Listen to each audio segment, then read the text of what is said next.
is going on, guys? JD from New York here, and this is your official review of last night's NXT Our Evolution special event that aired live on the WWE Network for December 11th, 2014. I wanted to bring you guys this review last night after the show went off the air. I did not have time. I've been very, very backed up in what I usually do here on YouTube. It's taken me a little longer to get to your comments. It's taken me a little longer to upload videos and get videos recorded for you guys. It's even tough for me to square away some free time for me to sit down like I'm doing now and give you guys content that you enjoy. Work is killing me. And I mentioned this on Off The Script earlier this morning. If you guys missed that, link is down below. Bray Wyatt versus The Undertaker being planned for WrestleMania. Roman Reigns winning Superstar of the Year at the Slammy Awards on Monday Night Raw. Was it rigged? Were the votes fake? I talk about all that, plus AJ Lee potentially, really leaving the WWE now that CM Punk has joined UFC. All that plus much, much more in episode number 43, part number 1 of Off The Script. If you missed that, link is down below, okay? Now, let's talk about NXT. I missed the first hour and a half of this pay-per-view event, or this special event, okay? Like I said, I've been backlogged, I've been backtracked on YouTube, so I took some of my time last night during the show, regrettably, to get some shit done, okay? So, I did manage to catch the Sami Zayn, Adrian, Neville match as it happened. I finished what I had to do, I sat down for the half an hour of that match, and I was blown away. I seen that, and then I went over to my girlfriend's house for dinner, and I stayed the night over there, and I caught the rest of the pay-per-view right before I went to sleep. I watched the first hour and a half that I did miss. Now, NXT is coming into their own as a brand. It feels completely different than what WWE is doing with their main roster guys, and that's good. They need to develop their own brand, and Triple H is doing... You know, Triple H gets a lot of heat for what he has done, for the favoritism that he shows, especially after this whole CM Punk story came out. He gets a lot of bullshit. I give him bullshit, but I have to tell you, he is in charge of NXT. He's molding that brand into something that is unbelievably special for us WWE fans. You take a look at that roster. You take a look at those superstars down there in NXT right now. The majority, I would say 99% of the guys that you seen last night on the pay-per-view, on the special event, each one of those guys will have their place in WWE. That is the future of the company. For you, for me, and for everyone else watching from now into the future, 5 to 10 years from now. This is the future. The future is bright. Every time I see NXT, I get fucking chills up and down my arm watching these guys wrestle, man. I can't wait to see each and every one of these guys fully develop into what I know that they can become, and that is ultimately, headliners at WrestleMania. Each and every one of those guys. And I'll go over the matches that happened last night. I'll go over my opinions on each and every match that happened last night. And I gotta tell you, I honestly don't know how Vince McMahon, if he did watch it at all, I don't know how much input or how interested Vince McMahon is in the NXT product. Triple H said on a Twitter question and answer yesterday that if there's one man that is invested in the future, it is Vince McMahon. He watches NXT very closely. I highly doubt that. I don't think these guys resemble a Vince McMahon guy. You take a look at Sami Zayn. You take a look at Adrian Neville. You take a look at Kenta. You take a look at Finn Balor. These guys are amazing at what they do. Absolutely amazing. But do they fit the Vince McMahon mold? How will these guys adapt to the main roster? How will WWE treat these guys when they reach the main roster? How is WWE going to book these guys when they get to the main roster? Is WWE going to fuck them up? I don't know. The way WWE is going right now, I trust no one in creative. Okay? Even with the Ascension. I'm watching the tag team title match, the tag team match last night with the Ascension versus Itami and Bale. I don't understand how WWE is going to take the Ascension, who has been molded into a dominant tag team, one that resembles Demolition, Legion of Doom. Great tag teams like that. How are you going to take a solid tag team that resembles tag teams of old in the early 80s, late 80s, and you're going to put them on a WWE main roster right now in 2015? How are you going to mold them into something great when you have pretty much depleted the tag team division? I don't get it. I hope for the best. I really do. If you're going to bring up teams like the Ascension and the Vaudevillains and the Lucha Dragons, you have something special here that you can mold and build the future around. I really don't know what is in store for these guys because I don't have any faith in WWE. That's just my honest opinion about it. You know, the one thing I took away from this is, yeah, it's great, but how is WWE going to treat this talent that they have spent all this time, effort, money into, and molded these guys into something that they are now? We're blown away by what they're doing now, but when they reach the main roster, how is that all going to transition and further their career? They're all going to be in Vince McMahon's hands now. They're not going to be in Triple H's hands. Vince McMahon's going to have the final say on this, and that's what worries me. And I wanted to get that point across to you guys. That's what I took away from it. It's fucking great what we seen last night. Absolutely phenomenal event. If you have the network, go out and watch it. You will not be disappointed. How can Vince McMahon watch what happened at TakeOver last night?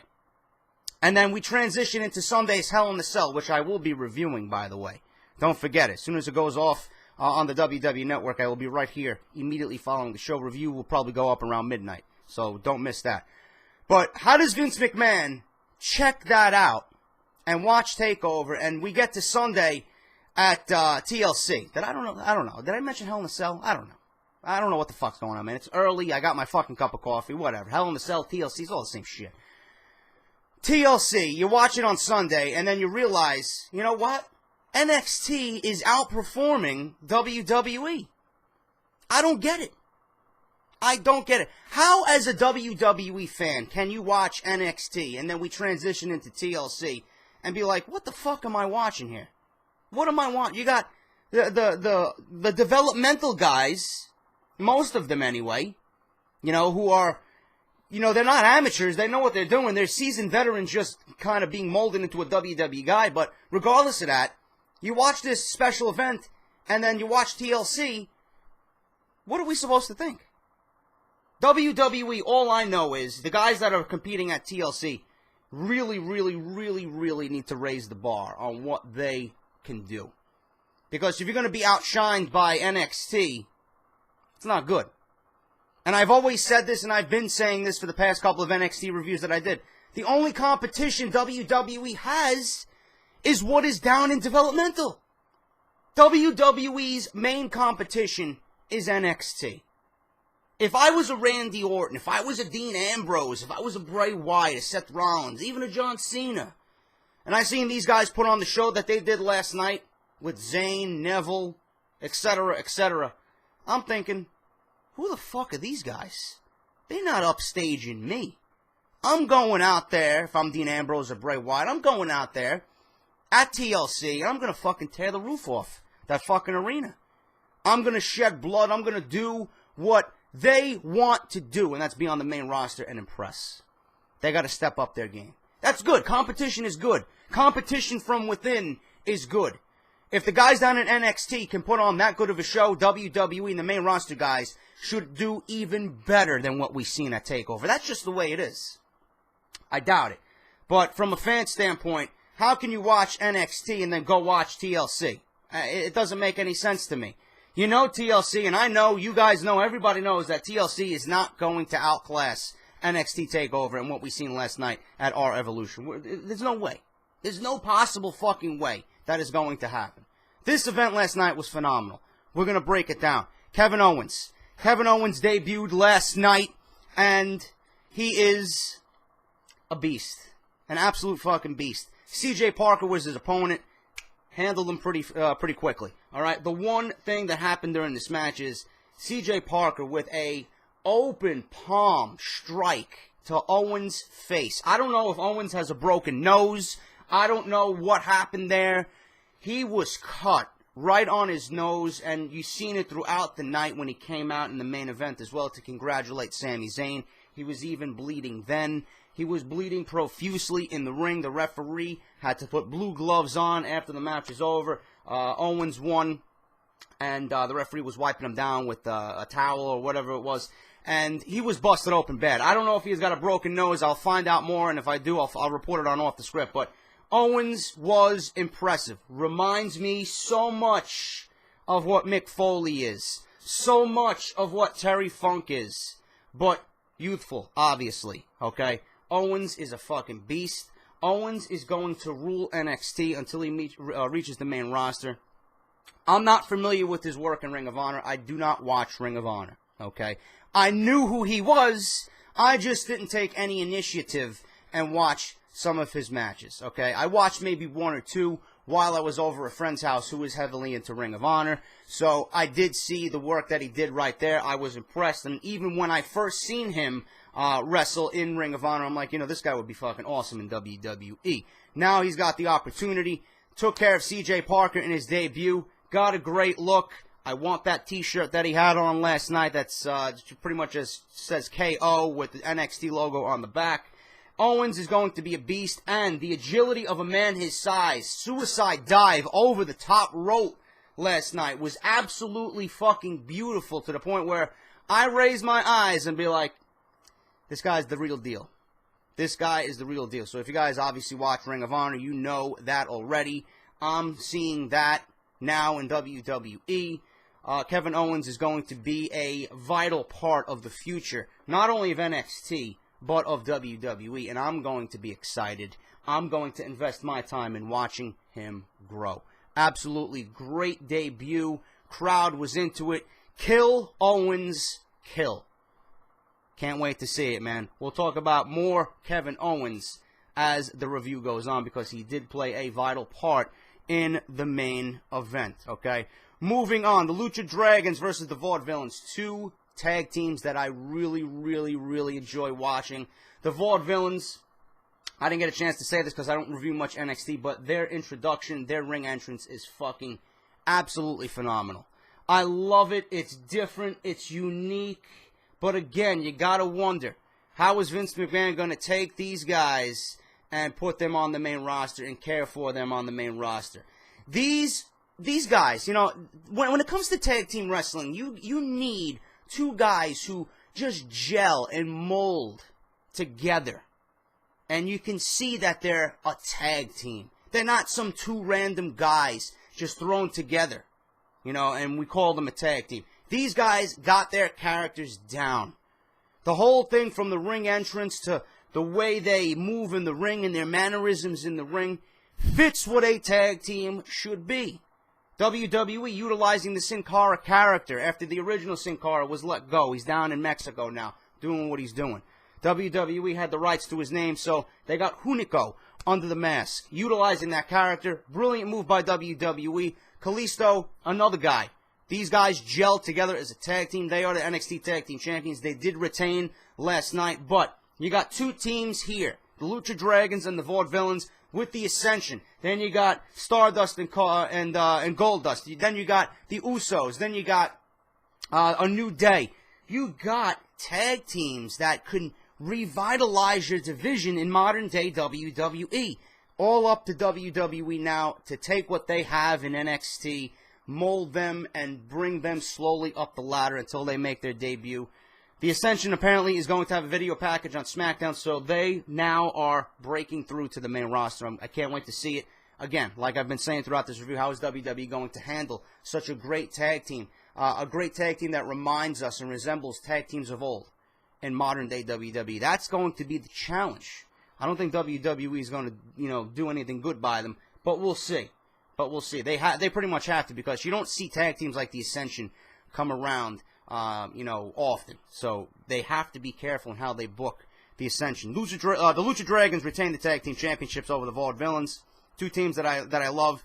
The match was, it was kind of slow paced. It was a traditional tag team match. The crowd really wasn't that into it. They were much more interested in what else was going on. That probably has to do with Kevin Owens. They were high on Kevin Owens. There was a lot of energy when Kevin Owens debuted. So that kind of came down a little bit with the tag team match. Like I said, these two teams can be standouts. but the Lucha Dragons retained the NXT Tag Team Championships. Baron Corbin, squash match. He's got a great look. You know, I've always thought that when I've been, you know, since I've been watching NXT, he's got a great look. If you're a first-timer to NXT and you see Baron Corbin and you've seen what he did last night, you're not going to be impressed. He's one of these big guys. He's got a Vince McMahon-esque type stature and look. Obviously, they're pushing him to be something big. A lot of the NXT guys are tweeting that Baron Corbin's the real deal. Like I said, you can see why he's a Vince McMahon guy just based on his look. His ring entrance and introduction is fucking great as well. I like that these guys are coming into their own on NXT. But last night, Baron Corbin pretty much just getting his name out there. Squash match last night. And like I said, you can see why he is highly regarded in NXT and by WWE higher-ups. Itami and Bale versus the Ascension. All I gotta say is holy shit on Bale's entrance, man. Holy shit. With that theme song, absolutely fucking epic, man. Guy's a beast. Guy's gonna be one of JD's favorites for sure. And I surely hope that these two guys, Itami and Bale, do not spend too much time down at NXT, man. These guys can make an immediate impact on WWE main roster, man. Maybe bring them up together as a tag team, man. They go great together as a tag team. Bale with the fucking face paint last night, and the body paint, and the ring entrance, just reminded me so much of what Jeff Hardy was when he was in WWE, man. But better. Believe it or not. Obviously, he's the much more skilled wrestler when compared to Jeff Hardy. But last night was absolutely fucking epic. The tag team match with the Ascension, this was the Ascension's way out of NXT. They are now going to be on the main roster. Like I said, SmackDown on Friday tonight will be a video package for the Ascension. The tag team match last night with these four guys was a traditional tag team match, man. Itami was being beaten down by the Ascension. Bale got the hot tag. The faces ended up winning, and the crowd went home happy, man. The Ascension wrestled a smart, slow-paced match like most of the great tag teams in the early 80s did. They controlled the match. They got a great look. They're smart. They know when to make the tag. They got great chemistry together. That's why I regard them so much, man, as one of the best tag teams I've seen in recent memory when it comes to WWE tag teams. It was a slow-paced match, a traditional match. When Bale got the hot tag, that's when shit popped off. Absolutely great match, man. The environment and the aura of that arena when Bale came out and with his ring entrance and when the match was over, it was just great. It was just absolutely great. And that's what we need to see down in WWE developmental, man. These guys developing, these guys coming into their own. And I can see now. I was down on the Itami name, man, but I was also down on the Bale name as well. But these guys are going to make an impact, and these guys are the future of the company. Kudos to Triple H to going out and getting these guys and giving these guys characters and developing them into what is going to be the biggest part of their lives as a professional wrestler, man. Absolutely great. If you guys missed it, please go out and watch it on the WWE Network just for the introduction of Bale alone. Phenomenal, man. Phenomenal. It's just epic. Epic. His theme song's fucking awesome. His entrance is awesome. And it was just a great match, man. Absolutely great match. Charlotte versus Sasha. I can't say her name, man. It's a fucking tongue twister. Sasha Banks. And this was a match where these two women went 13 minutes for the NXT Women's Championship. Charlotte gets the win. I thought Banks was actually going to win this, and Charlotte was going to be on her way up to the main roster. But it was a well fought match. I don't understand how WWE can, take women's wrestling and make it what we want to see down in NXT, but on the main roster, it's treated like a joke. So all these women wrestlers that we're becoming, familiar with and affiliated with, and we see how they can work and the great matches that they're putting on. When they're transitioned to the main roster, is WWE going to do the same thing with them when they reach Raw and SmackDown? Or are they going to be a joke like the Bellas are? Or, and I'm not taking anything away from the Bellas, but the storylines are pathetic. Alicia Fox, Rosa Mendez, blah, blah, blah, blah. It's not going to transition well, man. I don't trust WWE to take the women talent that they got down there and transition it well onto the main roster. I just don't.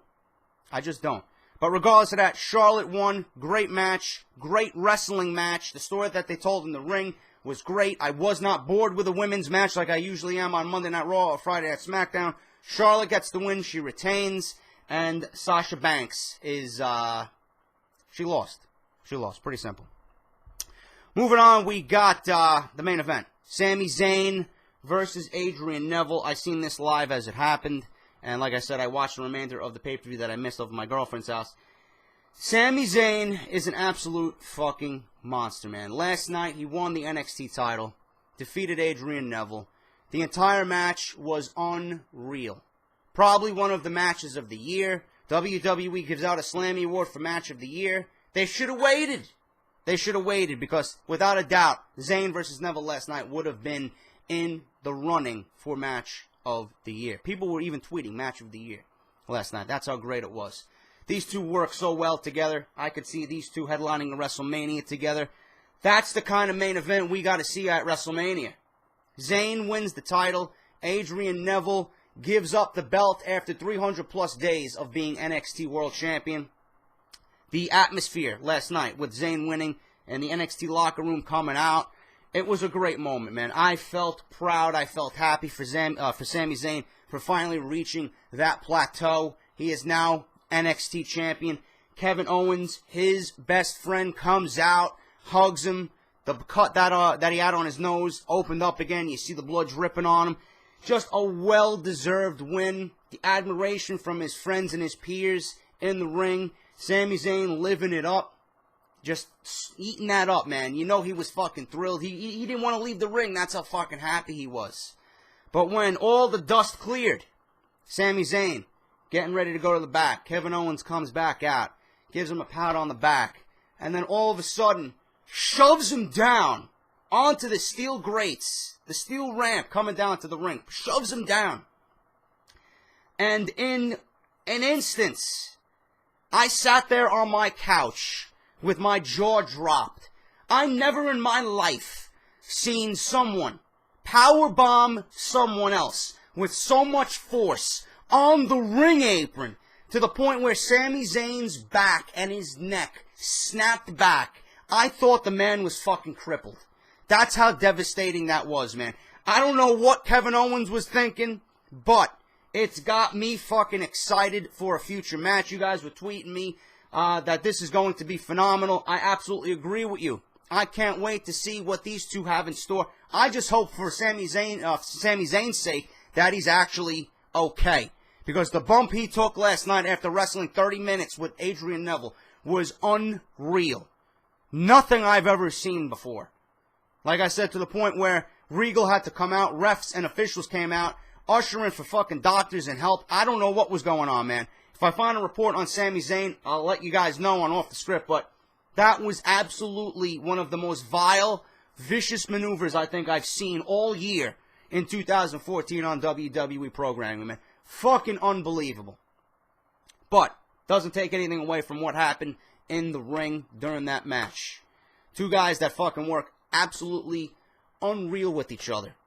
The back and forth action, the near falls, the reversals, moves that you probably won't even see on WWE Monday Night Raw or Friday Night SmackDown, ever. Sami Zayn gets the win, got the big boot in the corner, 1, 2, 3. Adrian Neville hit his finishing move, but it was blocked by Sami Zayn, got the knees up, he went for it, got the knees up. It was just unreal, man. You guys gotta watch it. I'm gonna do it no justice. Talking about it. I'm gonna do it no justice. Okay? All you guys gotta do is square away 25 to 30 minutes. If you're at break at work, if you're home, you got nothing to do, you're bored, turn on the WWE Network, watch this motherfucker, and be impressed. Okay? You're gonna watch that one match and be like, I'm not gonna see this at TLC on Sunday. WWE's got a lot of work to do if they even want to compete with what they got brewing down in NXT, man. Absolutely amazing event last night. I would give it a 9.5 out of 10. The only downfall was the tag team title match was a little bit slow. The crowd really wasn't that into it. Okay, and then Baron Corbin squash match kind of just threw off the entire pace of the show. All right, but with Charlotte versus Banks, you got Adrian Neville versus Sami Zayn. You had the Ascension versus Itami and Bale. Those 3 matches alone, man, are worth your time. Believe me. NXT R Evolution, phenomenal event. Makes you look forward to what WWE has in store for the future. I can't wait to find out what Kevin Owens' thinking was when he powerbombed Sami Zayn on that ring apron, man. Absolutely fucking vile. One of the most vile things I've seen all year on WWE television. Gonna be exciting. We're heading into the good part of WWE calendar, man. You got NXT. We finally finished NXT for the remainder of 2014. We got one more pay-per-view coming up. Lesnar's coming back. Royal Rumble coming up in just a month's time, man. It's going to be fucking exciting. Finally, some excitement brewing in the air of WWE programming, man. Thank you for joining me for this NXT review. If you did enjoy, please hit that like button. If you're new to these parts, what the fuck are you waiting for to subscribe, man? Hit that subscribe button. This is the #1 source for WWE programming right here. For WWE News and Rumors right here on YouTube.com, as well as WWE 2K15 content right here on YouTube.com, guys. I will see you all later. Off the script, down in the description below. All my favorite people on YouTube and the internet when it comes to professional wrestling. CSR, TRN, Joe Cronin, everything down below. As well, if you missed my WWE 2K15 content, all that shit is down below in the description. Go check that out. I'll see you guys for Off the Script on Saturday morning. Until then, guys, take care, and I'll talk to you all very soon.